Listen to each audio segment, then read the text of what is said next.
magic signal. So good morning, everyone. This is Commissioner Dave Yamamoto. Today is Tuesday, May 17, 2022, and we will call this meeting to order at 8:01 a.m. So before we get started, I'd like to remind everyone to please mute your phones. You can do this by pressing *6. Please unmute yourself when called to speak. Again, pressing *6. It is very important for all others to remain muted. Thank you so much. So, first item of business this morning, again, I want to welcome everyone to our weekly Tuesday community call. It's great to have you here. It's great to have KTIL broadcasting this live for everyone in Tillamook County and beyond. Let's start with the Commissioner's roll call. Commissioner Scar. Good morning, everyone.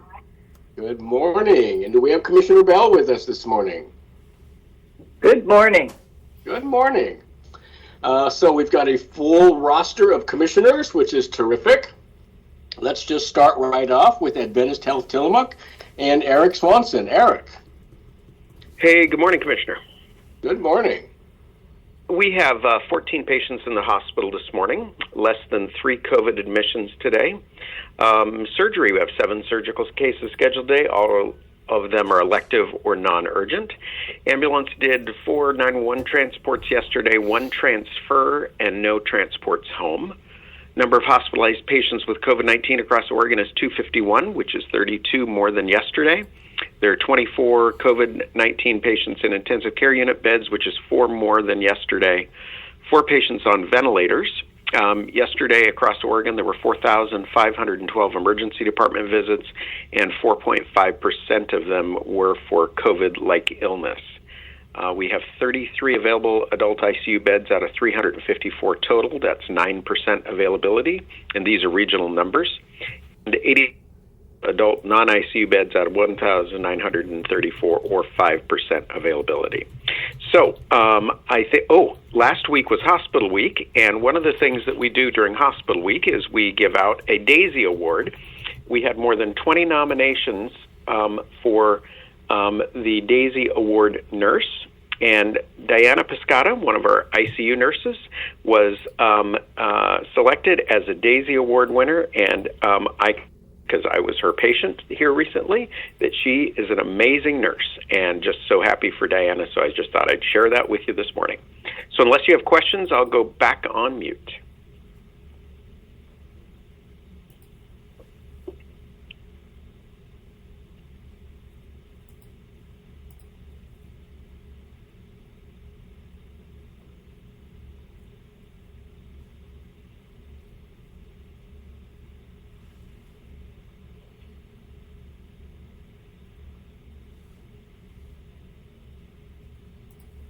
Commissioner Yamamoto, are you there? I think you're muted.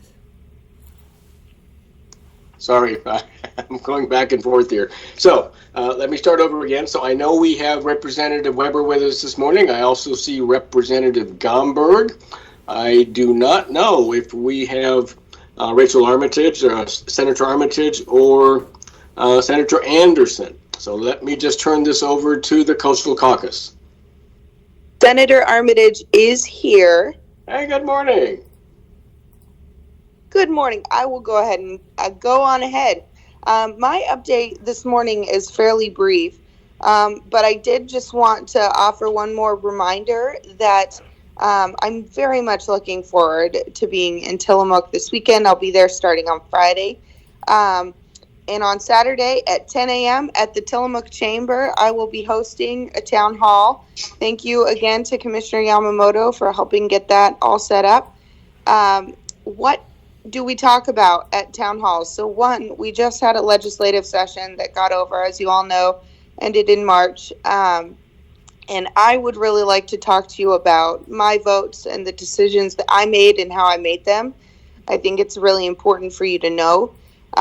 But, you know, I still am a fairly new state senator, so this is also just a great opportunity to come and ask questions about, you know, how I stand on issues generally, and I probably will talk a little bit about who I am and how I got here. So just a great opportunity for you to come get to know me, but it's also a really great opportunity for me to get to know you, which is really important as I continue on in this year of service. I think it's very important for our elected officials to know who their constituents are and have those relationships. So please do me the honor of joining me on 10 a.m. on Saturday at the Tillamook Chamber. I'd love to see you there. Also, and I know I'm not going to be the last person who mentions this, but today is election day. So get your ballots in before 8 p.m. You can either drop them off at a drop box, or I believe this year you can even postmark them by 8 p.m. and they will get counted, which is very exciting. And for those of you who are uncertain, this is our primary election, so we do decide some local races outright and some ballot issues, I believe, but a lot of the races you'll see on your ballot are actually deciding who is going to represent either the Democratic Party or the Republican Party. If you are registered as either a Democrat or a Republican, you'll get to decide who's going to be on your ballot for November. So we will vote today and then do it again in November. So get those ballots in. Thank you, Senator Armitage. Good morning. It's Suzanne. Good morning, Representative Weber. What a beautiful day. Can you just believe it? After all of the rain, I don't know if you've seen the rain gauge for May, but it seems to be quite high in relationship to other months. But I think that it's continuing to make us the most beautiful and greenest spot in the state and probably in the nation. So this week, you know how we are honoring people regularly. Well, this week is a very important week because it's National Law Enforcement Recognition Week. And I want to tell everyone who is in law enforcement in Tillamook County how much I appreciate all of the effort and hard work that they do to keep us safe and to maintain order. They are an invaluable resource to us, and I can't thank them enough for all that they do. Sunday was a meeting day, too. I wanted to tell you about meeting with Senator Merkley at the Port of Garibaldi with the port directors and the Army Corps of Engineers, the mayor and councilors, to talk about going forward with the jetty. They are going to be having additional meetings on moving this forward. Commissioner Scar was also there, but it was really encouraging to have a national presence to recognize what we need on our bar and in our port. And so I want to thank Senator Merkley and his staff for being there and all that they added to the conversation. I've been working on a couple of committees this week. The education workforce, we are going to be having meetings all week on recruitment of educators, education, retention, compensation, and working conditions, and putting together a plan for making sure that we have an education workforce that we can honor, respect, encourage, and sustain. Because, you know, our kids are our greatest investment in the future. And our educators are right there with them because they are going to be moving our society forward. Also, I'm sure Representative Gomberg will talk to you about a meeting of the Fishers and interested people on wave energy. He's going to be having a meeting in Newport, and I'm going to be having one in Astoria, and it's exploring, learning, and finding out people's opinions. Ours in this area is on next week, And so I'll be looking forward to giving you more information on the alternative power opportunities that we have in this area. And let's see, this is springtime. Our kids are graduating. I want to congratulate them, and I especially want to congratulate all of the many kids who are going ahead to further education, whether it's to college or to trade school. And I want to acknowledge the effort that they have put in to apply for scholarships to make sure that they get there. And I just want to wish them well because they're starting on a new adventure.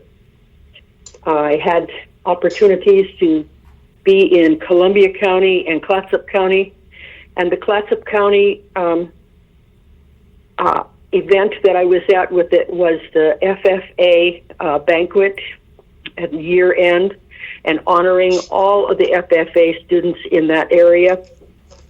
And I can't tell you how important FFA is to rural America and all of the opportunities that there are that come with FFA. And want to congratulate them also. So that concludes my report today on this sunny day, and don't forget to vote. Thank you, Representative Weber. Representative Gomberg. Well, good morning, Commissioners. Good morning, Tillamook County. Gosh, I feel like I'm in that situation where everything's been said, but not everybody has said it yet. So let me just touch on a couple of things that we have talked about already. First of all, my goodness, I've been waiting forever to say this. It's a beautiful day out there. And if, like me, you've been waiting for just a dry patch to cut the grass, you better do it this afternoon. I think it's going to be wet again tomorrow, although we may have some much better weather toward the weekend. And if you've been waiting to cut your grass, get it done today. If you've been waiting to vote, get it done today. As you heard, we're operating under new rules where ballots don't have to be delivered to the clerk by 8 p.m. tonight, but they do need to be postmarked today. And one important aspect of that is if you get home mail pickup, make sure your ballot's out there before the mailman comes. If you put it out there later in the afternoon and miss the pickup, it'll be postmarked tomorrow and it won't count. So what we're seeing across Oregon is, first of all, that our voter turnout is higher than most other states because we have the convenience of mail voting. But be that as it may, we are also seeing, like we do across the entire country right now, lower voter turnout. And particularly when we've got some contests where there are multiple candidates. I'm thinking there's 40 people running for governor right now. These races are going to be extremely close, and every single vote is going to count. So please make the effort to fill out your ballot, drop it at a drop box, drop it at the post office, or get it in the mail before your mail is picked up today. I anticipate that late today we will see some initial results, but because so many ballots are still in the mail, we're not going to see final results. And what most counties are doing is posting initial results tonight, further results tomorrow, results that have been amended by Thursday, but it'll be several days before we have a clear sense of the winners in a lot of these very close contests. Please do take the opportunity to be one of those folks that participates and helps decide the outcome of these very, very important races. I wanted to mention that the Public Utilities Commission came out with an interesting directive very recently, and that is that they have authorized power companies to turn off the power when they feel that the weather conditions are threatening and create risks of wildfires. And if you'll think back 2 years ago, we had those very heavy hot winds coming out of the east. We had very dry conditions. And while there's no conclusive decisions on what caused so many of our fires across Oregon 2 years ago, there is evidence that problems with our power infrastructure contributed to igniting some of those fires. And the power companies are now getting authorization to turn off the power if they're concerned that there's a fire risk. They're also required to give all of us notice. So make sure the power companies have information on how to alert you should they be planning a scheduled outage dealing with fire risk. Representative Weber touched on this issue about wind energy off the southern Oregon coast. And Commissioner Yamamoto, I know that you had some comments about this last week when we brought it up. But yes, there are proposals to set aside some areas off Brookings and off Coos Bay for wind energy farms. And there are ongoing conversations now about how this may impact our traditional fishing grounds. The issue being, in simple terms, we want new opportunities, we want new industries, we want new jobs, but we also want to preserve and protect the jobs and industries and opportunities that we have now. And the best way to do that is to simply sit down at the table together and make sure everybody is heard and everybody is listened to and everybody has an opportunity to express their opinion. To that end, I have been working with the fishing fleets in Newport and organized a listening session tomorrow afternoon. We'll be in Newport at the Best Western Hotel on the north end of town from 3 until 6 o'clock, giving everybody who wants to attend an opportunity to get their opinion on the record and submit it to the federal government about this very interesting and complex issue. You heard that there will be another opportunity in Astoria next week. I'm not sure of the details where and when yet, but there's nothing scheduled for Tillamook County, so if you are concerned about renewable energy, if you're concerned about wind energy, if you're concerned about the fishing fleet or other aspects of this topic, come down to Newport or drive up to Astoria, or just simply take the opportunity to go online and submit your concerns by email. So that is going on. Those are the main topics. I would tell you, Commissioners, it was a very interesting meeting yesterday, and it affects North Lincoln County, but so many of your listeners have connections in North Lincoln County, and it has to do with the $400 million that the federal government has given Oregon to help rebuild in the fire-impacted zones. And they're coming back with this money, which is a good thing. I mean, they're coming back with it nearly 2 years later, which is, well, awkward, but still appreciated. The problem is they're attaching some rules to how this money is being used. Now, one of the rules says that we're going to allocate the money to anybody whose income for 2022 is under the median family income for their county. In Lincoln County, that means about $36,000 for an individual. So if you're making more than $36,000, you don't qualify for any of this support. But that number changes on a county-by-county basis. Up in Clackamas County, the median family income for one person is about $52,000. So if you're making $50,000, you qualify for help in Clackamas County. You don't qualify for help in Lincoln County, and I think that's wrong. The second aspect of all of this is that they are prioritizing helping people who have not yet started to rebuild, which means if you started rebuilding, you're lower on the priority list. If you finished rebuilding, you don't qualify for this help at all. Lincoln County has been running ahead of most of other parts of the state in getting houses replaced or rebuilt, and they've worked very hard to do that. They've made a number of sacrifices to make that happen, and now, in my sense, is they're being penalized for being ahead of the rest of Oregon, and I think, again, that's not a good thing. I would rather we reward that effort rather than penalize that effort. And what I said to at the public hearing yesterday afternoon is that 70% of this $400 million is supposed to be spent in these ways.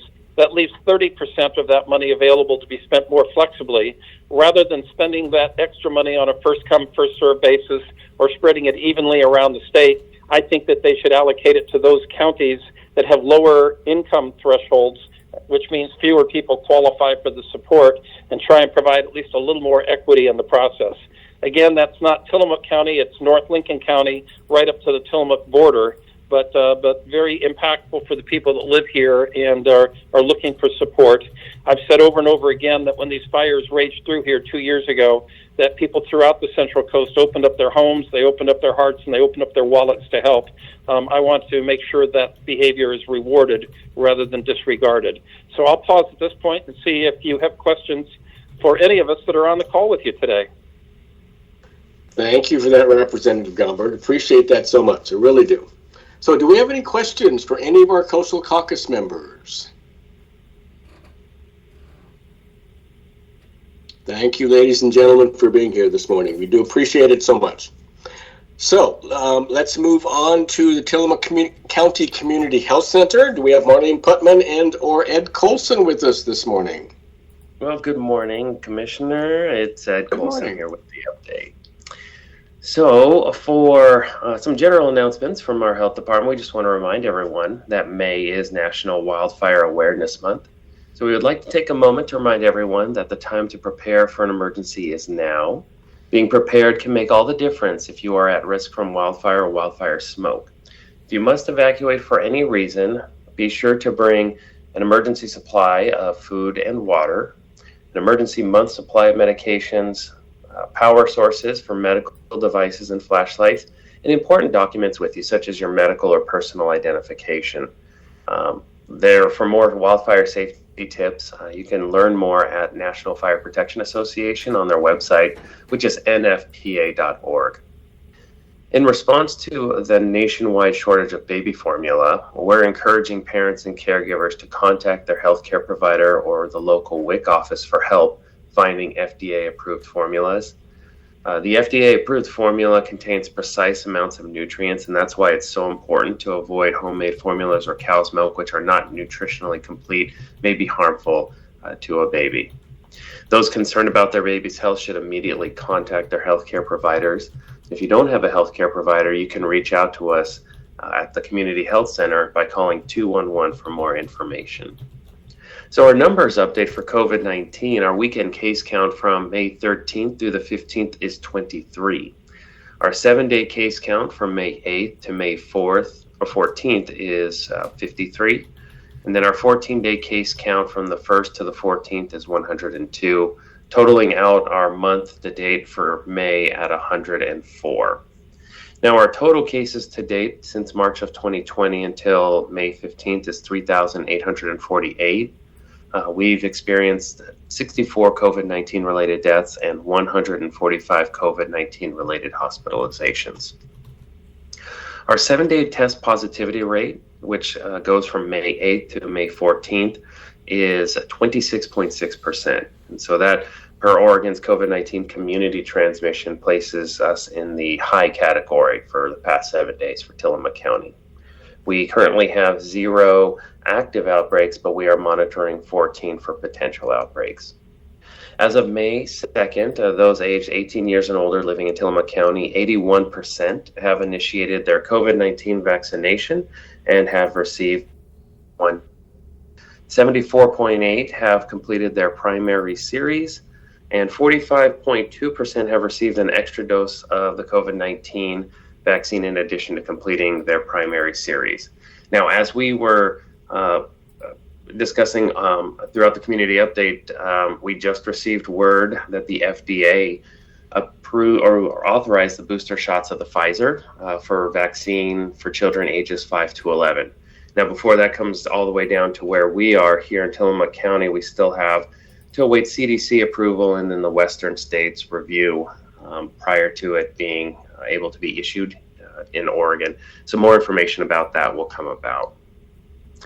Now, the numbers are looking like they are increasing. So many people continue to wear masks, not just for their protection, but for the protection of others. So to increase the prevention, each COVID-19 has gotten progressively more contagious. The latest Omicron is about 4 to 6 times more contagious than the original strain. It is often spread by people who do not have symptoms, which is more reason to wear a mask when transmission is high and when around those who may be more vulnerable. Staying informed about the COVID-19 in your community is essential for navigating the next phase of the pandemic. So we want to let everybody know, in order to be informed, OHA has a COVID-19 transmission indicator map on their OHA COVID-19 website. So this map shows transmission rates in each county. Counties are assessed on a transmission rate weekly based on new cases and test positivity in the previous 7-day period. Now, as was brought out, we're at currently a high community transmission, so masks are strongly encouraged when in indoor public places by the Tillamook County Public Health Officer, Dr. Melissa Paulison. Masks remain required when in healthcare settings for both patients, visitors, and staff. And then another helpful tool to understand and assess the risk, which includes disease severity measurement, is the CDC's COVID-19 community level, which is available on their CDC COVID-19 website. For help on using any of these tools, you can give us a call over at the Health Center. The OHA's COVID-19 support hotline also remains available, and that number is 866-917-8881. And we encourage everyone in the community to continue to take steps to protect yourself and your family from COVID-19 by staying up to date with your vaccinations and boosters, having high quality masks and COVID-19 tests to use, continue frequent hand washing and avoid touching your eyes, nose, and mouth. And then if you do become ill, please have a plan in place for how you will isolate from others and to access treatment early. Testing positive for COVID-19 can make anyone feel nervous, so public health professionals are here to help. If you do test positive, please follow the OHA isolation guidelines, which is to isolate, and that's stay at home from work and away from others for at least 5 days from the start of symptoms or your positive test result if you do not have symptoms. Please seek treatment as early as possible if you're at a high risk for severe COVID-19 illness. OHA has that support line, which is 866-917-8881. You can use that line to report a positive test result, receive information on isolation guidelines and support with isolation, or if you don't want to make a phone call, you can go to oregon.gov/positive COVID test and fill out there. We continue to provide in-clinic COVID-19 testing, vaccination, treatment, and counseling at our health center. So please give us a call at 503-842-3900 to schedule. As regards to vaccination and boosters, we outlined that they recently approved the FDA on the boosters for 5 to 11. So as a reminder, the best way to protect yourself from COVID-19 and its BA.2 variant is to get those recommended vaccine doses. People 50 years and older and those 12 years old and older with moderately to severely compromised immune systems can get an additional booster dose 4 months from their date of their first booster dose of Pfizer, Johnson & Johnson, or Moderna. These vaccines are available at no cost, available at health offices and pharmacies in Tillamook County. And if you want to come by our health center, please give us a call at 503-842-3900. And lastly, test kits are still available from the federal government, the county libraries, and then our clinic locations. If you're not near any of those healthcare facilities throughout the county, and pharmacies also have them available. And to top it all off, if there's any other COVID-19 related questions or additional support that's needed, you can give our public health nurse line a call at 503-842-3940, and we aim to return calls within 24 hours. So that's our community update. I'll go ahead and turn it back over to you, Commissioner Yamamoto. Thank you, Ed. Appreciate that very much. Any questions for Ed Colson? Okay, I'm going to do something here that I have not cleared with anyone. I just feel it is the right thing to do. So we hear every week from Eric Swanson at Adventist Health and Ed Colson and our Marlene Putman at our community health centers, and we get all of these reports on what happens and what you should do if you test positive for COVID, blah, blah, blah.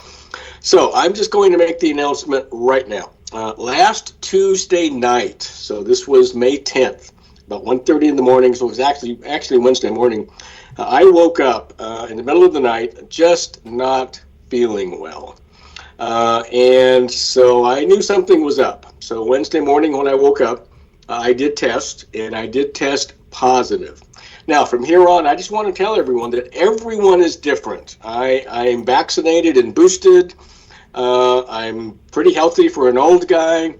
But I think it's good to hear from people that have actually had COVID, so that you know. And again, I certainly might be different than anybody else. So I just want to put that out there. But I knew I wasn't feeling well, so I started isolating. So I was isolated Wednesday, Thursday, Friday, Saturday, Sunday, Monday.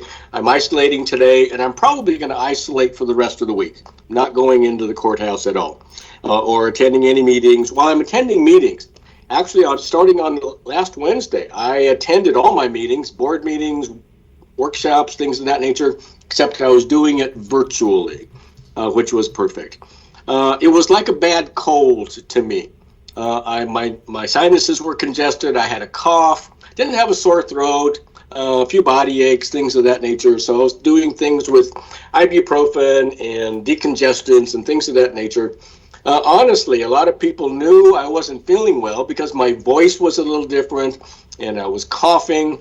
But not many people really asked if I had tested positive for COVID, things of that nature.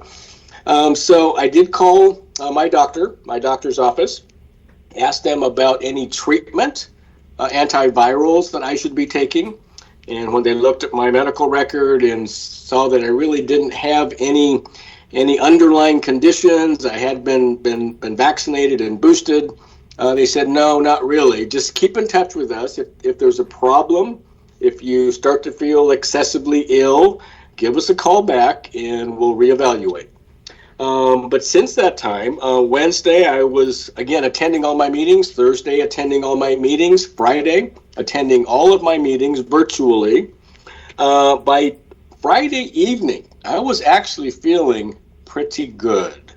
Over the weekend, I just continued to get better and better every day.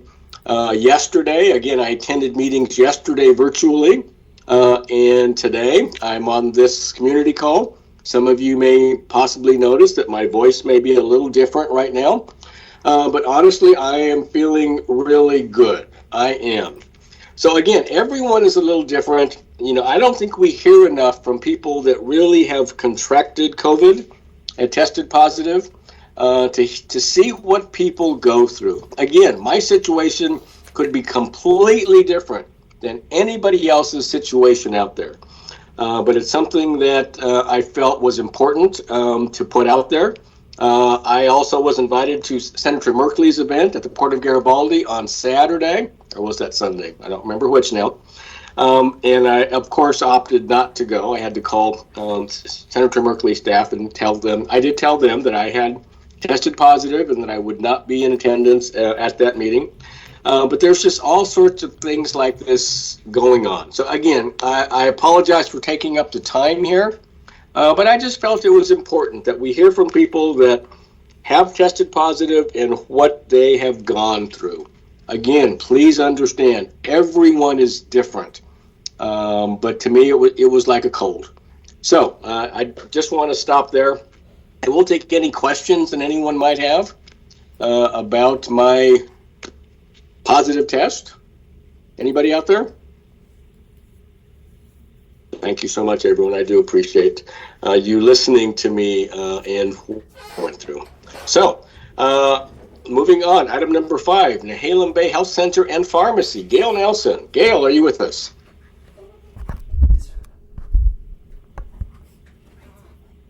Commissioner Gale sent an email and let us know she would be unavailable today. Thank you, Commissioner Scar. I appreciate that. You did send me an email. Frank Hanna Williams with Tillamook Family Counseling Center is not able to be with us this morning. So let's move on to the Sheriff's Office. Do we have Sheriff Brown or Under Sheriff Kelly? Morning, Commissioner. I am here. Hey, good morning. Good morning.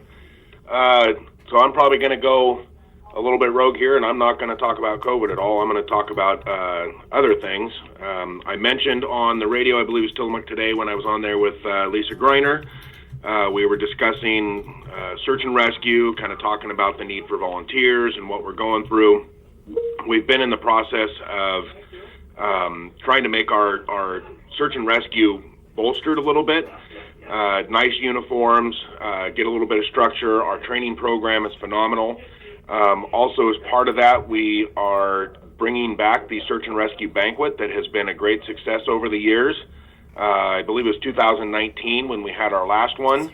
But that is going to come back. We've actually got it penciled in for April 22nd, 2023, so it's almost a year away, but it is a great event that does great things for our search and rescue program, and we are doing a lot to get that, like I said, bolstered and strengthened with a good training program. So there is that on the as far as news is concerned. We have recently opened up a records clerk position. We have positions as a control technician in our jail still open. I believe our parole and probation technician position just closed on Friday. These are support positions. They're non-certified. They're meant to help us with our staffing levels and can be obviously a very rewarding job within our department. So if you have any interest in any of those positions, I encourage you to take a look at the job description and consider applying. With that, that's all I have for this morning. I can take questions if needed. Thank you for that, Sheriff. Any questions for Sheriff Brown? Thank you, Sheriff. Let's go on to emergency management. Randy Thorpe. Randy, are you there? I sure am. Good morning. Good morning, everyone. Like I say, I was wondering what that was in the sky, and I realized it was the sun. So I'm really excited to be alive and awake today. So anyway, I want to start off. I attended a course yesterday up in Nehalem. It was one of the incident command courses. It was their basic introduction 100. It was put on and taught by Todd Simmons of course, the Tillamook PUD. Excellent job in introducing the people there. I would say there was a few over 20 people there, which was great to see. And it was a good cross-section of city employees up there from both Nehalem and Manzanita. And so it was really nice to see a good mix of people there taking this course, and those are the same people that would be working together in any type of incident that would occur here in the county. Also, we had a mayor and city manager from Manzanita, and we even had our very own commissioner there. Commissioner Bell was in attendance and participated, and I really am impressed and happy that we have our elected officials that are taking such an interest in this in our county.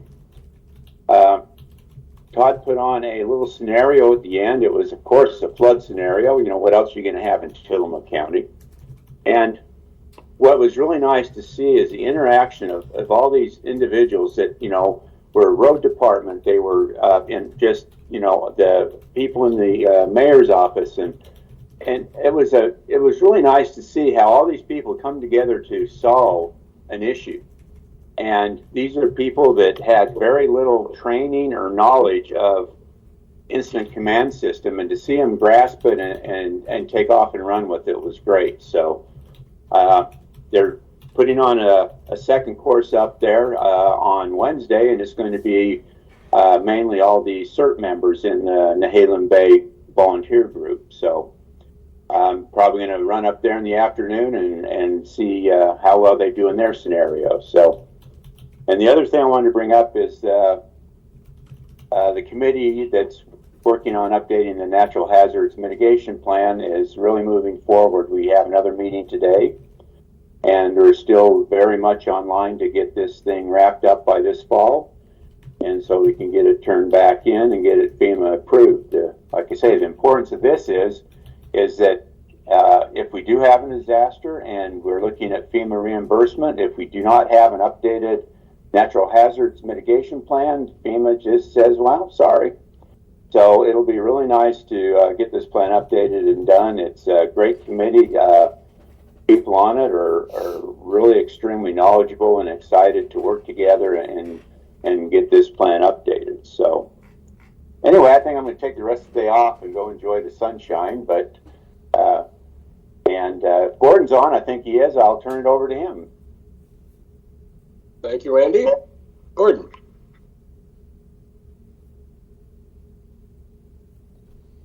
Gordon, I see you there.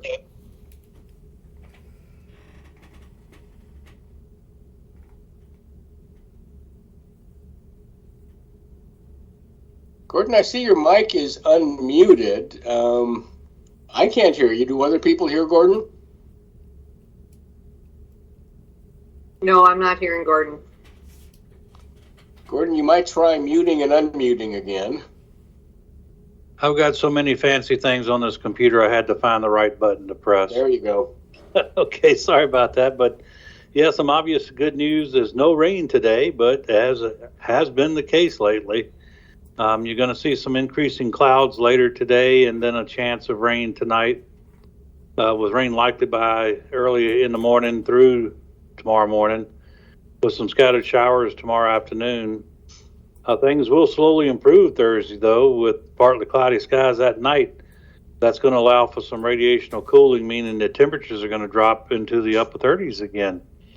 Friday, it looks like we'll have a mostly sunny day with highs around 62. Then Saturday, partly sunny, the high up near 66. It looks like the models are trying to push a trough in the area by Sunday and Monday, so we can see a chance of showers. The models, though, are mixed, so I would stay tuned to see if we're going to get them or not. Either way, it looks like the temperatures are still going to be in the low 60s with the lows in the upper 40s.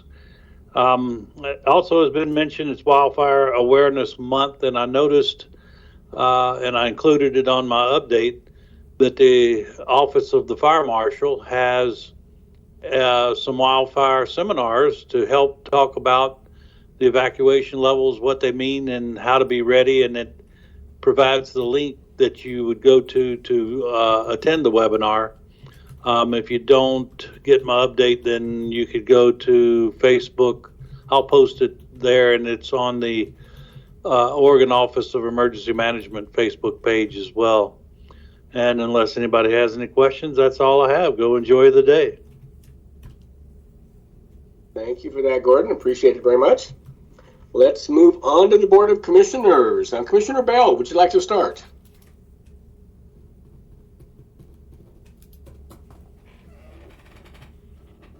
Commissioner Bell? Good morning. Sorry for the delay as I unmuted. Good morning. So, Commissioner Yamamoto, good morning. Thank you for sharing your COVID story. Hello? Yeah, I thought I heard someone else breaking in there. Oh, I don't know.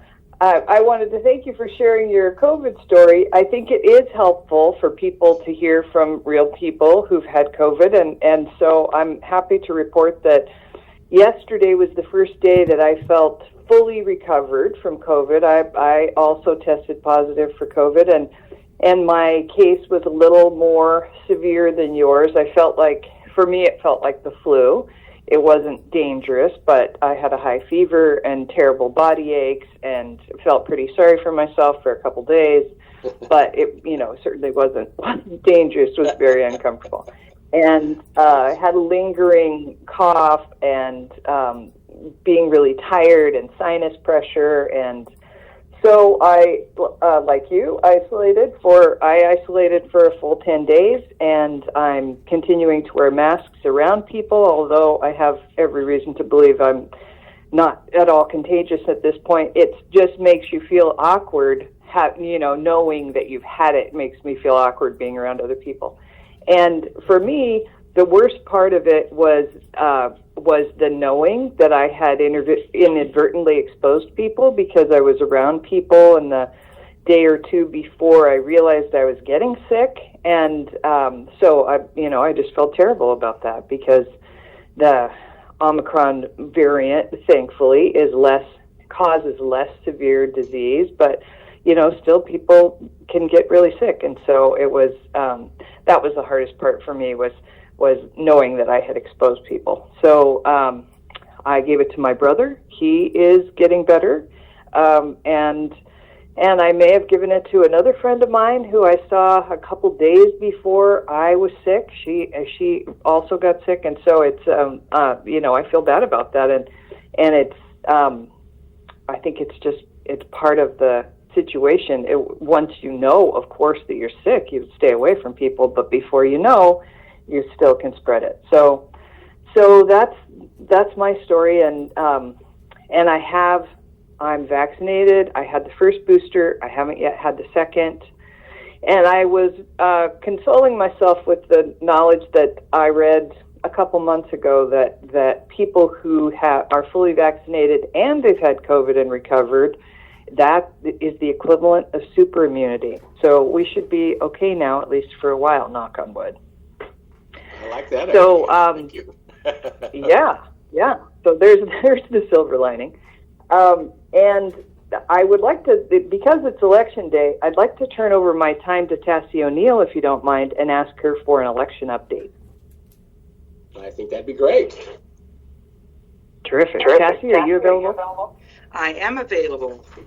Good morning, everyone. Today is Election Day, and the sun is shining, and I was hoping that Gordon could maybe allow it to not rain until maybe after, let's see, 10 o'clock would be just fine, Gordon. If you could put that order in for me. That way people can be dry while they're putting their ballots in the box by 8 p.m. today. If you drop your ballot in the drop boxes by 8 p.m., they will all be coming into the office, and we plan on processing those this evening and then we will go home. And also, you can put your ballot in the mail today, as long as it is postmarked as of Election Day today. It will be counted. Anything we receive from those within 7 days will be counted and processed. As was stated before, this election is a closed primary.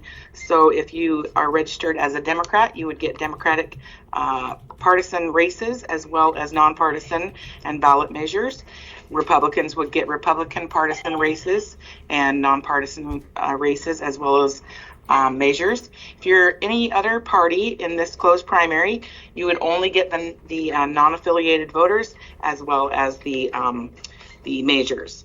Then what happens is each party nominates who the top vote getting person to move on to November against the other top voting person in November. So the top Republican and top Democratic candidate moves on. So there will be other independent folks that will join into that race that will move into November. Some races are decided in a primary election, and some are not. And it's if anybody has questions about that, they're more than welcome to call me at any time. We do have information on our webpage about where the drop sites are. There also is a secrecy sleeve in your envelope this year instead of a secrecy envelope. So you just slide it into the sleeve. It doesn't close. It just goes in that. And then in your golden envelope, be sure to sign your envelope. And it should be you that signs it. If you aren't the person who signs it, we cannot match that signature and it will not be counted. Unless we send a letter to you that would be due by June 7th. And also, if you didn't sign your envelope, we'd also send you a letter, and that needs to be back to our office by June 7th. So all of those items we would be then processing and certifying the election by June 13th. So you can go on and see what the election results are tonight, as close as 8 p.m. tonight, or as close as we can get them on the election night reporting on the Secretary of State's office, and there will be a link to that on our page. You can see what the percentages are as well. Right at this moment, I ran a report, and we are at 31.26% in Tillamook County. We are processing ballots from the different drop sites, and the mail will be coming soon. So those numbers are going to jump quite a bit today. It looks like folks are waiting till today to vote, and so I still don't have the amount of turnout that I'm going to want for this election. I would like for everyone that is eligible to vote, that's registered, to get a ballot and to vote that. So someday my goal is to get 99% turnout. Well, pretty sure that's never going to happen, but I can have dreams. But if anybody has any questions, you can go on the website. You can email us at our generic email, which is clerk@co.tillamook.or.us. You can call us at 503-842-3402. And I would welcome any questions anybody might have at this time. Thank you, Cassie. Any questions for Cassie O'Neill? Thanks so much, Cassie. Thank you. Starr. Well, good morning. Thank you. Good morning. Go ahead, Suzanne. Wait, we have a question. Okay. I have had people who have made mistakes on their ballots. They think that they need to change something on it. Can those people come to the courthouse and be issued new ballots so that they can change whatever they have mistaken? Thank you for the question, Suzanne. So there are a couple options that folks can do. They can make the correction on their ballot themselves. So if, say, they marked yes on a ballot measure and they're like, oh man, I wanted to vote no. They can put an X through the yes and right next to it no, and then mark the actual no oval. And we are a voter intent state to where we would enhance that ballot to go through the machine to count correctly. If someone feels uncomfortable about that, they are more than welcome to get a replacement ballot anytime between now and 8 p.m. today. That is following what the statutes and the administrative rule says how we can process those. Thank you, Tassie. Thank you. Okay, if there are no other questions for Tassie, I will give you my updates. Thank you so much. Oh, you betcha. A couple things. There is no Board of County Commissioners meeting tomorrow. We did not have a quorum. There were other directions that commissioners needed to be going. So just so everyone knows, if you typically tune in to listen to us at 9 a.m. or watch us through TCTV online, we will not be there. It is a no meeting day for us. Very rare. I think this might be the second one in my entire time in office of a year and 5 months. Other thing I wanted to share with everyone is that we had one more budget hearing this last week at our, not last Wednesday, in fact, and the treasurer has been given the final guidance to finalize the budget, to make the last few adjustments for balancing of the budget. It will come before the commissioners in June for final adoption. If you are curious about the county budget, it is posted on the treasurer's website. I know the treasurer would be happy to answer any questions for you, as would any of us as commissioners. So just kind of letting everybody know as we go through budget season here what stage we're in at each time and how you can still engage if you have questions. So the budget is at this time in its final tweaking stage by the treasurer. Just going to share quickly, I also had some opportunity this weekend to visit with Senator Merkley. In Tillamook County, some of you may be familiar with Golden Eagle 2 apartments. Golden Eagle 2 apartments were built using USDA rural funding, and those apartments were coming toward the end of their affordability period and were up for sale. The affordability was still there, and therefore they had to be offered to a nonprofit organization that would keep them affordable. And we were very fortunate in Tillamook County that a purchaser was found in Northwest Coastal Housing. They are coming up from Lincoln County. They are a nonprofit housing organization, and they have purchased Golden Eagle 2. They will be getting funds from Oregon Housing and Community Services to do a renovation of that project, to update it and bring it to a newer state, if you will. So we're excited about that. But one of the key pieces is that that purchase allowed for preservation of those funds. It's very difficult and very expensive to build affordable housing, and in this case, the majority of the residents in this particular housing unit are seniors, and this is a really important resource in our community. In order for this to all come to fruition, Senator Merkley was able to designate what we've long called an earmark, and I believe it was for $475,000, which was the last bit that was needed to bring this preservation to fruition. So we were excited to have Senator Merkley visit the Golden Eagle 2 apartments. We were super pleased that he put that in as an earmark, and we are just excited to be working with that group of partners to keep that project affordable in our community. I did also go out and visit with Senator Merkley around the jetty information, which I think has been fully discussed. So we'll just keep looking forward to more information as they dig into the nitty-gritty details of how that South Jetty repair will actually happen, and we'll keep you informed as that moves forward. I know everyone has said something about voting, and I'm going to add my voice to that. Please vote. Remember that those who vote make the decisions in your community. So if you want to have a voice in making those decisions, the way that you do that is by casting your ballot today. There are very important ballot measures on our ballots this year. There are very important elections as we prepare for our upcoming Senate and representative elections. We have a local county commissioner election. There are just many, many important decisions being made in our community, and they're being made today. And it's really important that your voice is a part of those decisions. So I just add my voice to everyone who says vote, vote, vote. With that, I'll turn it back to you, Chair Yamamoto. Thank you, Commissioner Scholar. I appreciate that very much. So, since I took up my time talking about my wonderful experience with COVID, I do want to make one further announcement. This coming Tuesday, a week from today, May 24th, in Neskowin, we are going to have a ribbon cutting at 10 a.m. for the Neskowin emergency egress route. I know you've probably heard us talking about this for the past 10 years. The village of Neskowin had only a single emergency ingress and egress route across the Hawk Creek Bridge.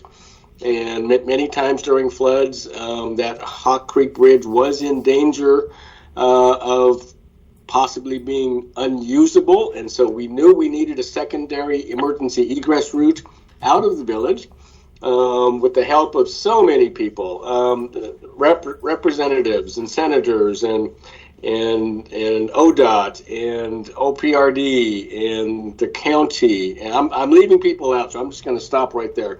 But we got it done. So there's a ribbon cutting a week from today in Neskowin, 10 a.m. It's going to be a big event, and anyone that would like to stop by, please do. This is a big thing for the community of Neskowin, which is terrific. So with that, let's move on to the cities. City of Manzanita, Mike Scott. Mike. Good morning. Good morning. Well, I was one of the people that attended the training yesterday that Randy described, and we were given a test at the end, and I believe that everybody passed, so we're all certified in the incident command system, which I understand is now required of elected officials. So it was a pretty good session. So thanks. Well, thank you, Mike. So I remember when I first became commissioner, I took ICS 100 training, and somewhere I've got my certificate. So, Randy, you can't come and beat me over the head telling me that I need to take this course, because I think I already have. So let's move on to the city of Nehalem. Melissa Thompson Kiefer. How about the city of Wheeler? Doug Honeycutt. City of Rockaway Beach. Sue Wilson. City of Garibaldi, Tim Hall. Hey, good morning. Good morning, Mr. Mayor. Oh, thank you. I also attended the meeting with Senator Merkley on Sunday to discuss the jetty, but also we took the opportunity to get support for the city's acquisition of the Coast Guard buildings that have been donated to the city. We're still working at getting a feasibility study, but it was great to hear that the senator is in support of the city maintaining these historic buildings that are iconic to Tillamook Coast and to Tillamook and the North Coast. Also, the city of Garibaldi completed our budget process last night, and we voted unanimously to approve. That's all that I have. Perfect. Thank you, Mayor Hall. Appreciate it very much. City of Bay City, David McCall. Yes, good morning. We have nothing to report this week. Thank you. Thank you for being here, Mr. Mayor. City of Tillamook, Nathan George. Nathan.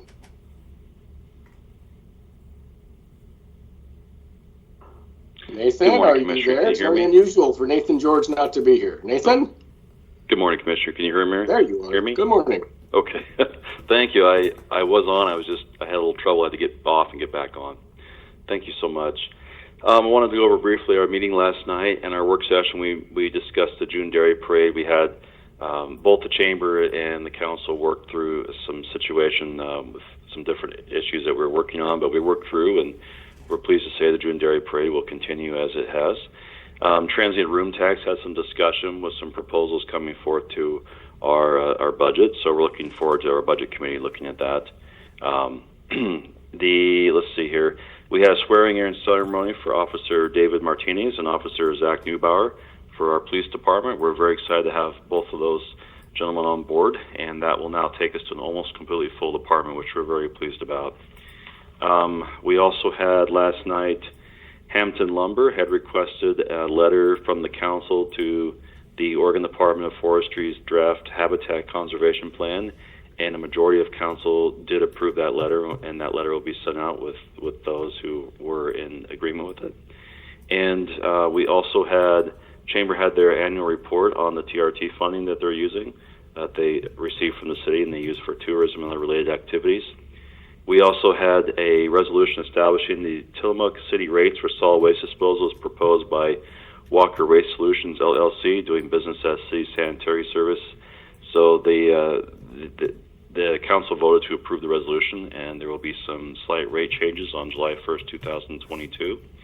We also had financial monthly report discussion. The Planning Commission and the Tillamook Urban Renewal Agencies, unfortunately, both had not a quorum this month, so we weren't able to move business forward on those. Also want to state that the Public Works Department will be working on the Brookfield Wastewater Lift Station today. City vehicles will be coming and going while performing maintenance off Brookfield Avenue. We ask everyone to please be mindful and careful in this area. Public Works Department will also be working this week on 4th Street and Ocean Avenue to install a new water service for the new apartment development that's going in. You may remember this was approved a few months ago. We ask everyone that is walking or driving to please be cautious and mindful. In the Tillamook Police Department, both Sergeant Harrell and Sergeant Hollis attended the AIR/strangulation training facilitated by representatives from the District Attorney's Office, the Tillamook County Sheriff's Office, and Tides of Change. This training is invaluable in helping domestic violence victims. The police department is also getting ready for Click It or Ticket campaign.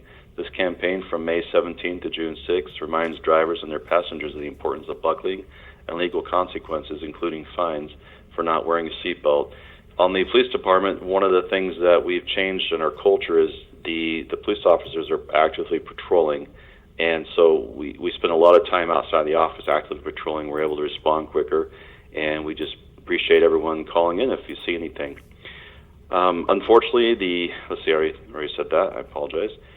We still have vacancies on the Tillamook Urban Renewal Agency, the city's Planning Commission, and the city's Budget Committee. If you're interested in serving or know someone else interested in serving, please have them call the city or visit our website at tillamookor.gov. And the next council meeting will be on Monday, June 6, 2022 at 7 p.m. at City Hall. If there's a work session, that will most likely be at 6 p.m. and will be posted on the agenda the week before the meeting. That's all I have, Commissioner. Thank you. Glad you're feeling better. Thank you, Nathan. Appreciate your time here very much. Last but not least, South County, Doug Olson. Doug, are you with us?